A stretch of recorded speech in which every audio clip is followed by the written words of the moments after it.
Thank you, Beata, and thank you in particular for inviting me to be the first presenter at this conference. The paper I'm going to present is based on research that we did into the product life cycle of mobile phones as a case study looking at sustainability in the electronics, in the production of electronics. The research was led by Maja van der Velden from the Department of Informatics at the University of Oslo. It involved field work, not least by Maja, and partners at the University of Ghana. In Ghana, looking at the end of life of electronics and informal recycling and disposal of e-waste. It involved consultations with stakeholders from the electronics and in particular mobile phone industry, as well as civil society from Asia and Africa. So around each particular problem or manifestation of unsustainability, there are laws that interact with other key regulators. And here we're drawing on a regulatory ecology approach that treats markets as a form of regulatory constraint, that treats social norms as a form of regulatory constraint, and that treats materiality or architecture, the built or physical natural nature of a particular problem or pathology as a regulatory constraint. And that looks at the interactions of law, markets, social norms, and architecture to try to understand what promotes or undermines effective regulation or respect for a rule. So that's actually a quote from our paper. We kind of like it, which is why I started with it. Whoops. Okay, something happened here. Yeah. So if there aren't exactly gaps, there are pretty clearly sources of resistance. And this is the conclusion of the paper that we submitted, which identifies these four sources. And these are basically these regulatory disjunctures, business models, technology design, and marginalization. This is what I'm going to talk about today. And they arise from the interactions of those regulatory ecologies around the hotspots that we identified. So in looking at the particular problem of the product life cycle of electronics, we identified two core problems that arise, or sources of, or manifestations of unsustainability that arise across the product life cycle, all the way around. And those two show up repeatedly throughout the product life cycle, and they are toxicity, eco and human toxicity, and they are precarious work. And so we identified these hotspots, and in our research we went in and looked at the regulatory ecologies around each of these hotspots, seeking to identify sources of resistance to regulation. We think these are crucial for understanding how to design regulation and reform in order to secure sustainable market activity. We think that's the case particularly for products, and we would argue electronic products in particular, and we'd be interested to discuss with you and with the wider scholarly community about the extent to which these apply more broadly. So I'm going to get into describing some of the research. First, a bit of a justification about why mobile phones. The main reason has to do with the fact of simply the widespread nature of mobile phones. They're a particularly good study to look at something that is frankly all over the place, that we all use and have. There are over 5 billion mobile phones out there. There's more than 1.4 billion phones introduced to the market last year. So there's more phones on the planet than people. They're very good also, so they're a really good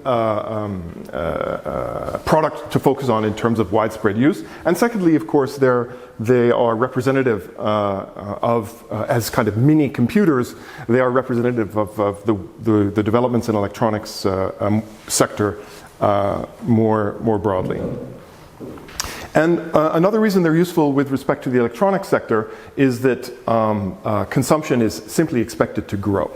The whole introduction of 5G capacity is based on this piece of technology, yeah? And increasing the importance of this piece of technology for our lives. So mobile phones with the new 5G networks are going to be more important than they ever were before. They're going to be used in more tools, as tools in more different kinds of activities than ever before. And they represent, I think, a development in terms of the technology that's going to be reflected in other aspects of electronics, not least the Internet of Things, where everything you have, from shoes to basketballs to fridges, are going to be connected in some way or another to the Internet, are going to be operating wireless systems based on the kinds of components that are also in mobile phones. So we felt that they were a particularly good case study with which to look at.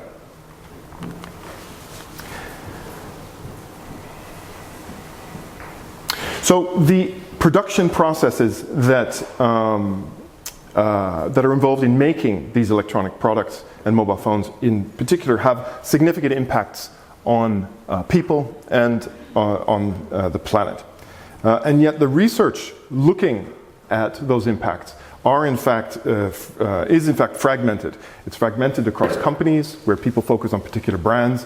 It's fragmented across materials where researchers look at particular kinds of components or metals or minerals involved in particular components. It's fragmented across countries, and of course it's fragmented across policy areas and areas of legal regulation. When we're talking about labor, we're not often talking about toxicity. When we're talking about toxicity, we may not be talking about mining. So we wanted to see if it was first possible to map the nature of the impacts of the production life cycle across the whole product life cycle. And secondly, we wanted to see if it was possible to do so with publicly available information, open source information, in consultation with stakeholders. And this is the risk catalog that was developed by Maja. And it is based on literature search, so secondary sources, which generated about 400 reports. Some of the core of that were life cycle assessment analysis on very specific aspects of the mobile phone components or energy use, those kinds of things. And we encoded and mapped that literature for trying to understand first what the product life cycle looked like, and second what the risks were and where they were in each phase. This is up on the web, and you can click through and have a look at the definitions and have a look at some of the and of course at the sources. It's incomplete, but will be complete by the end of the project. And we checked this from the very beginning and several times during the course of the project with our stakeholders. Did this make sense? Did this represent what they knew? And we added to it based on that inputs, added both in quantity and quality in terms of the analysis. So just to look at, and just very quickly, I think it's pretty clear from this risk map where the hotspots are. Yeah? Resource extraction, manufacturing, and end of life. And I should say that we defined use, we excluded use, because once you're into use, you're into the entire range of internet functions. Yeah? So we could have decided to look at that and look at, for example, carbon footprint of server use, which is huge. But we specifically decided not to look at. We generated quite a bit of hits and in the literature, but felt that to do that would actually get away from the core focus of the project, which is not so much use. It is actually on the production of the artifact, of the phone. And so those were our hotspots: resource extraction, manufacturing, and end of life. And I can get into the hotspots methodology, but I think it's a little bit to the side. It's a very simple methodology that weights the risks in particular across the whole product life cycle. Was developed for the United Nations Environment Programme published in 2018. So this is actually one of the first times we applied it. So I'm going to go through just quickly the nature of the hotspots. And as I mentioned before, precarious work and toxicity we found at each phase in each of those hotspots. We found it in mining, both artisanal mining, as you see here, as well as large-scale mining, the toxicity of the chemicals released in the mining process, the prevalence of child and forced labor and conflict financing involved in the production of tin, tantalum, tungsten, and gold. We found it in the manufacturing phase, in the use of chemicals, in the production of chips and circuit boards, and in fact, often these extremely,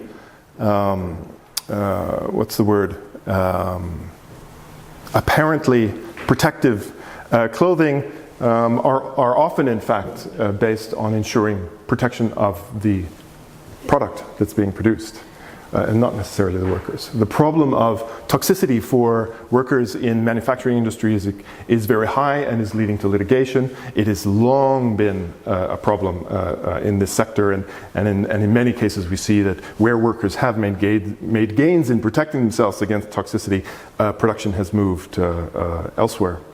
But we also found, of course, the aspects of precarious work with respect to temporary migrant labor, anti-union activities, and wage theft. And then in the end-of-life phase, you see toxicity released by the practices of recycling and reuse in countries without proper systems for e-waste recycling, so informal recycling. Here, a picture that Maja took in Ghana. And we found, of course, the prevalence of informal labor, including child labor, low wages, poor health and safety protections, migrant workers. Very, very similar to actually the extraction phase.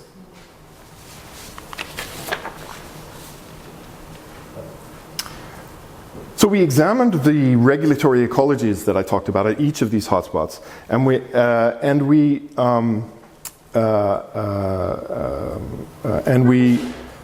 looked at the interactions of the various modes of regulation. Again, law, social norms, markets, and architecture.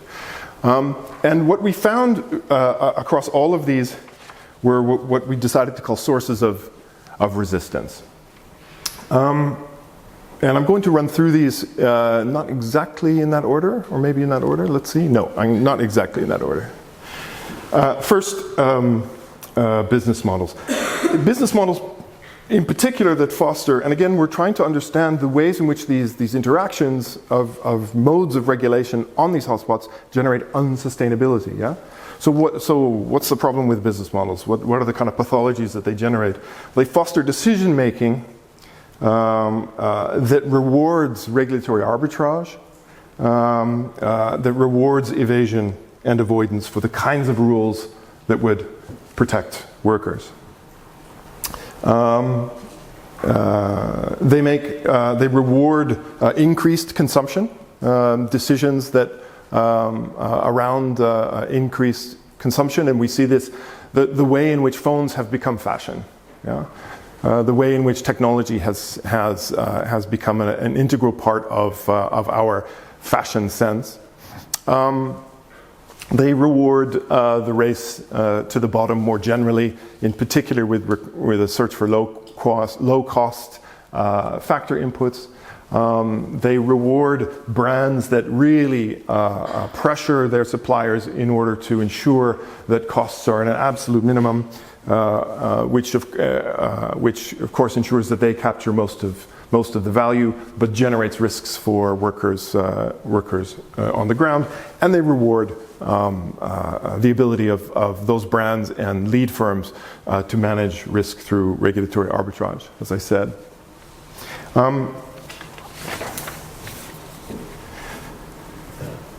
We identified the design of technology as an additional source of resistance to regulation. Literally designs that are meant to extend the life, that are meant to shorten the life, of mobile phones. that are based on and thereby to increase consumption, that are based on inbuilt risks in terms of toxicity in all phases, and that externalize the health hazards. And one of the ways that this functions is that even though there is, for example, on the toxicity issues, comprehensive legislation in the European Union dealing with toxicity, there are, of course, not rules that require producers or brands to identify what kind of chemicals are in what kind of components in the particular phones, so that when those phones end up being recycled informally in a place like Ghana, the workers have no information about what they're handling.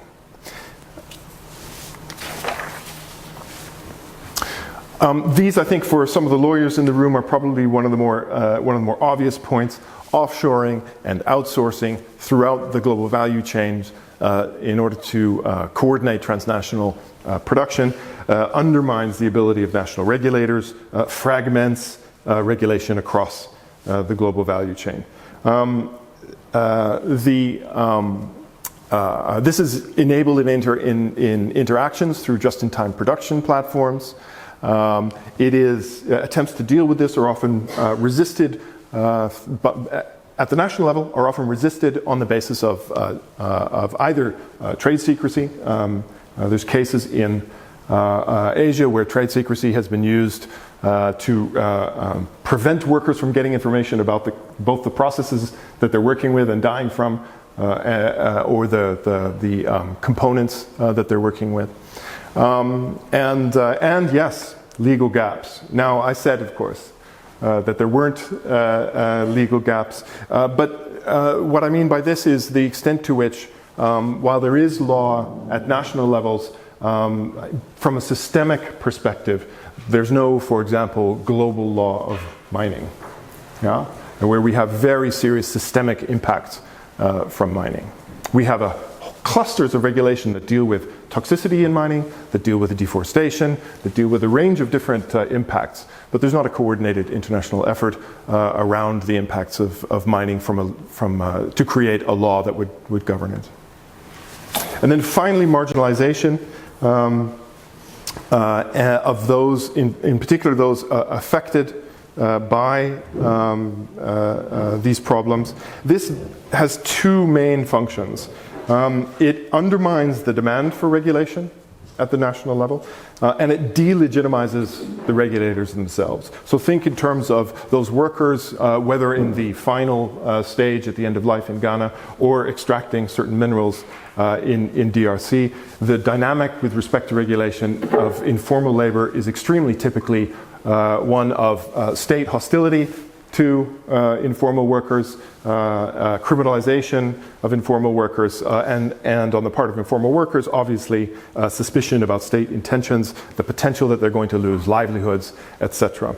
The same goes for the dynamics around indigenous peoples. We talk all the time at the international level about how indigenous peoples are protectors of our natural environment, and yet when it comes to actually managing extraction, we're often not meeting the standards of consultation and consent that's there in the law. And with respect to repair, and this has been a particular focus of Maja's, we're seeing some of the large brands pursue formal and informal repair activities, not least here in Norway, where there's a case proceeding by Apple against a very small high street repairer over issues of the supply of spare parts. Yeah? So Apple's moving towards attempting to try to capture the value in that end of life phase. So I just want to talk very briefly in the end about what some of us are playing with in terms of reform proposals, and talk about three or four ideas, not exactly concrete proposals perhaps, but building on where some of the regulatory approaches to transnational and fragmented regulation have taken us, and trying to think about how we might regulate for sustainable products. And one of those has to do with the traditional approach to disclosure, transparency. There's been a lot of work done on transparency in supply chains with respect to modern slavery, human rights due diligence in conflict financing, in conflict minerals, etc. But much of that is based on inputs approach. It's a very linear approach, and it doesn't deal with the full product life cycle. It's not dealing with end of life, and it's only usually dealing with one or two things. Conflict minerals legislation is dealing with 4 minerals. Are we able to, or when we think about the international regulatory framework, we have one, I think, convention on mining, which is the Minamata Convention, recently agreed, I believe, 2018, which is dealing with mercury, one particular problem in gold mining, one particular material. That approach is simply not going to work when you look at the materials and complexities of the products that we're dealing with. The electronic sector is particular in that way, but it's also not. If you can do it in the electronic sector, and I think what we've shown is that you're able to at least know what the risks are. You can probably do it in other sectors. One thing I should mention, by the way, is that one of the interesting innovations in the Minamata Convention is actually explicit language around informality and the attempt to deal with informal artisanal mining, which is a step forward, at least in terms of combating the tendency of states to criminalize informal workers. So is there a way to think about this approach to transparency in supply chains that is much broader, that captures the full range of risks, that captures the full product life cycle? Can we create a statutory duty to disclose in certain jurisdictions where brands are based that enables us to get a better picture of what's happening in the full product life cycle? Tied to that is this human rights due diligence notion, or this duty of care notion around, once you know about the problem, can you act to prevent or mitigate the problems you identify? And if you are able to do that, can you use that as a defense in a court of law against a potential case of or claim of liability? There has been research done in the context of the SMART project by Jaakko Salminen, who talks about production liability, moving from the now centuries-old development of product liability in tort law beyond that, but using it as the basis to think about production liability. It's an extremely interesting idea. We would simply add that it needs to cover the whole product life cycle. It can't simply be about that sort of linear supply chain approach. With respect to the end of life, when you see the end of life of electronics, when you see companies like Apple moving in to capture the value at the end of life in phones that are secondhand or going to recycling, you really have to ask yourself, have we thought hard enough about the value that's there? There are companies that recycle electronics. They can be counted globally on 2 hands, yeah? Large industrial recyclers. One of them was one of our stakeholders, and it was extremely interesting to see the extent to which, on the one hand, they're struggling for inputs in order to make their business run. And so there is a kind of jockeying for position about who's going to capture these end of life, the value of the end of life in electronics, and that includes those artisanal, informal workers in places like Ghana. Is it all going to end up going to large industrial recyclers in China or in Europe? What happens to the livelihoods of those in Ghana who lose that revenue stream? And so can we think about how we manage those trade-offs at the international level? Can we think about ways in which we organize artisanal workers to try to ensure that their interests are also protected as part of that movement. Right now, it's something that the big companies are set to dominate and fight amongst themselves, but there's a whole element that has to do with employment and livelihoods in developing countries, as well as here in countries like Norway, the repairers that I mentioned, that needs to be addressed as a policy issue. Thank you.